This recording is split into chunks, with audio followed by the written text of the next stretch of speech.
Hi everybody out there in football land, it's your girl Sonia Anderson with another edition of All Things Football from a lady's perspective. Thank you so much for tuning into another edition of this show. Please hit subscribe so that you too can be in the know when videos are uploaded, and they will be uploaded all year long, 52 weeks out of the year. In advance, let me go ahead and apologize for the raspiness of my voice. I've been doing a little bit of screaming this week. A little excited. The birthday's coming up on Superbowl Sunday. Just grateful for another year to be alive. But we'll get into that later on in the show. Let's get into this football news, this NFL news, this post-Pro Bowl news. You guys, I never thought that the AFC would do it again in the Pro Bowl, but they did, and the rain helped. The NFC blew their lead because the rain kicked in and they were not able to hold on to their balls. So congrats to the AFC, where each player will win $64,000, $68,000 apiece. Tomlin's crew does it, led by Ben Roethlisberger, and the NFC team, led by Sean Payton of the New Orleans Saints and Drew Brees, get $38,000 per player to give to their charities of their choice. So congratulations again down there from Florida. Heard it was big fun. Hopefully one of these days I can make it down there. Speaking of Pittsburgh Steelers, thank you, Lord, for Ryan Shazier being released from the hospital on yesterday. Now, Ryan was released from the University of Pittsburgh Medical Center, the rehab, and he's released home. He had spinal surgery, stabilization surgery on December 6th. He posted pictures with Ben Roethlisberger, and he did a huge Instagram post where he thanked a slew of people, including Steeler Nation and Coach Tomlin, and of course his family. You can check that out on his Instagram at Shazier. But good luck to you, Ryan. We're keeping you in prayers as you continue to heal, because he is now an outpatient patient where he'll be going in for his therapy from here on out. So good news for the Shazier family and good news for the Steelers. So continue to heal on up, Ryan. Now, the big news this week was out of Kansas City. I told you guys last week that Alex Smith was on the chopping block from the Chiefs, and he was. Alex and the Chiefs have parted ways, sending Alex to the Washington Redskins, which is now going to leave everyone to question what's going to go on with Kirk Cousins. We don't know, but we'll be keeping our ear open for the next episode. Maybe I'll have an update for you all on then. But Pat Mahomes had been drafted in 2017 and groomed for Alex's position with Kansas City. So no worries. Kansas City had a 1-year left contract with Alex, but they picked up that more when they sent him to Washington, where he signed for $94 million with $71 million guaranteed in Washington.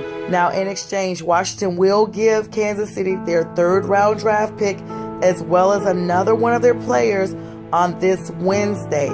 I don't want to speculate. I've seen where certain places said, this is the person it's going to be, but I don't want to be the one to provide that information until I can be 100%. But best believe, you guys, I'll be back on here to keep you updated on that. Now, the next thing, speaking of these Midwestern teams, Patrick Peterson went on FS1 show today speaking on that he's one of the least targeted cornerbacks in the league, and that's why he does not get the stats that everybody thinks the league is like looking over him, but it's just simply that he's not targeted. Speaking of that particular interview, Patrick Peterson is probably going to get waived by the Cardinals. So we'll stay tuned for that. Where there's smoke, there's fire. And right now, that smoke is thick with him and the Cardinals.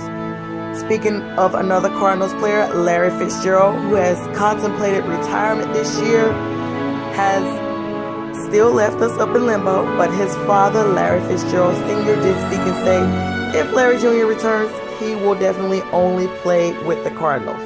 So we'll have to look and see how that goes.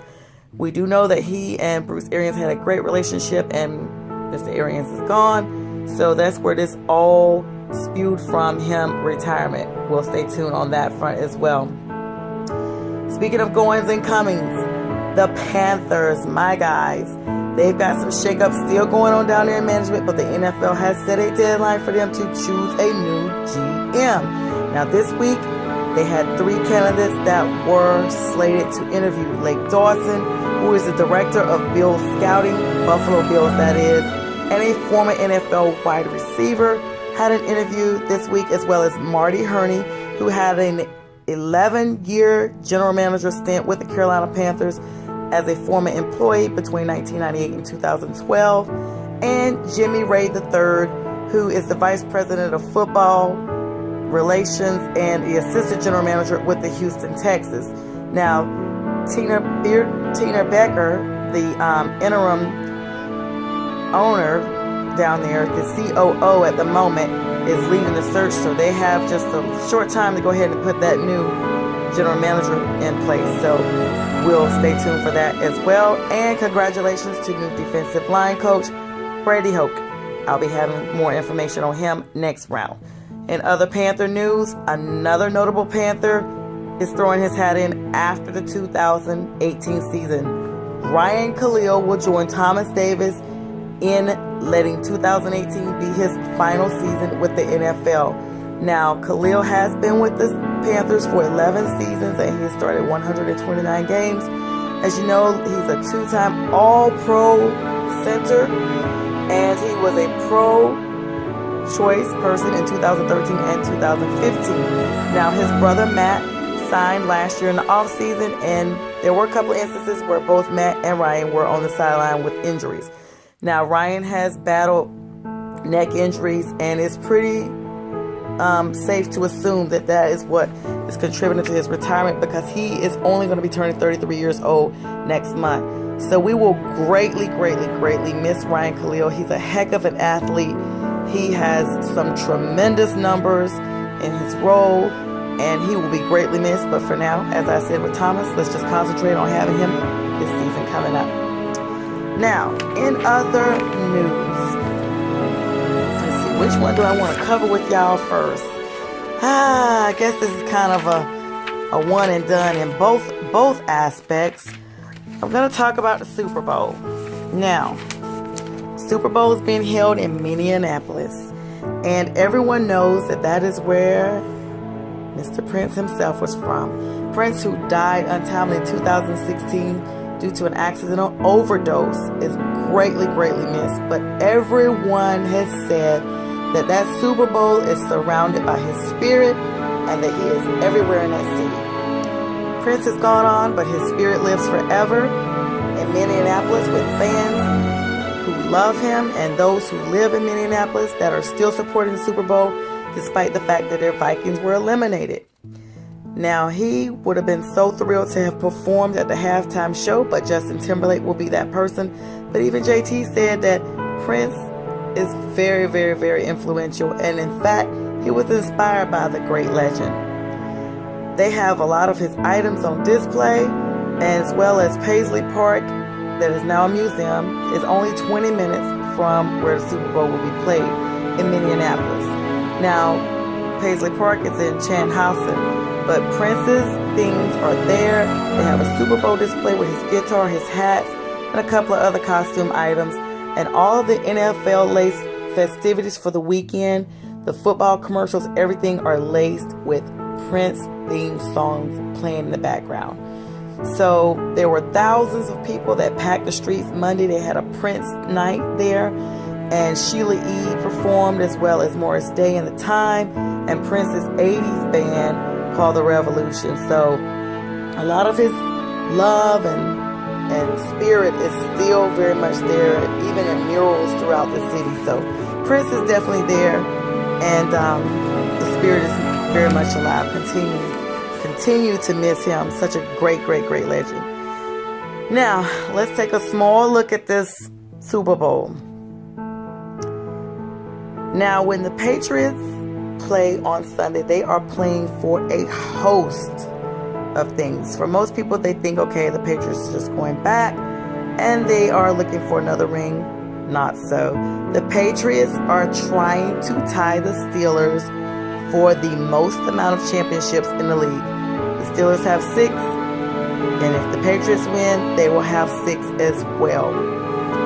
Now, the Patriots did dominate within the regular season with stats, and they are arguably the best team in the league, despite the fact that they did lose to playoff-bound Carolina, as well as they were initially seeming to struggle against the Tennessee Titans.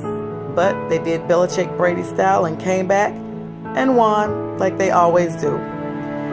Now, this game is going to be interesting because my question personally is, will they continue to have that Belichick Brady come from behind moment, or will they even need it in this game? But will the Eagles be another bird that takes flight early in the game and soars, only to be shot down in the second half as last year's Patriot battle with a different bird, the Atlanta Falcons, who blew a 28-3 lead and just refused to show up in the second half? An epic loss for the Falcons. Will history repeat itself and the Eagles have the same thing? Or will the Eagles prove to be, in fact, the better bird? The Patriots are battling yet another bird in the Super Bowl. Now, we'll just have to see how things play out. We know the stats, we know the players, we've been here before. But the thing is, the stats have already spoken for themselves. But just like anything can happen on any given Sunday, anything can happen on any given blustery, negative 19-degree weather day in frigid Minneapolis. In closing, I wanted to go ahead and add a faith moment here, because this channel will delve into faith, fitness, and football even throughout the season. I'm approaching my birthday on Sunday, and those who know me personally know I've been battling some recovery issues from major foot surgery that I had about 4 months ago. It has left me bound and dependent on people to get pretty much anywhere I go. I literally still cannot do 100% of what I like to do for myself by myself. A part of me wanted to be down and depressed because I can't do what I want to do, celebrate with my husband, travel, go party, do whatever it takes to move about. But then I thought about how grateful I am just to have another year of life. I've been through so much in my life aside from surgeries that most people would never go through. But God kept me through it, and He brought me through it. And so who I am today is shaped by all of those things that God brought me through. So I'm grateful to have another year of life. And even if I didn't do one thing to celebrate it, it's a celebration just to open my eyes and be able to say thank you to Him. Now, there may be some of you out there that don't have any faith, and that's fine. That's your choice. But this show will incorporate some type of thankfulness, because whether we admit it or not, God created us, and that's the end of that. And my personal choice is to simply give thanks. And at this moment, I would also like to thank each of you for watching on tonight. Again, please subscribe, share, and keep following me. Have a blessed weekend, and I'll talk to you all after the Eagles Patriots Super Bowl on Sunday, my birthday, February 4th, 2018. Have a great one.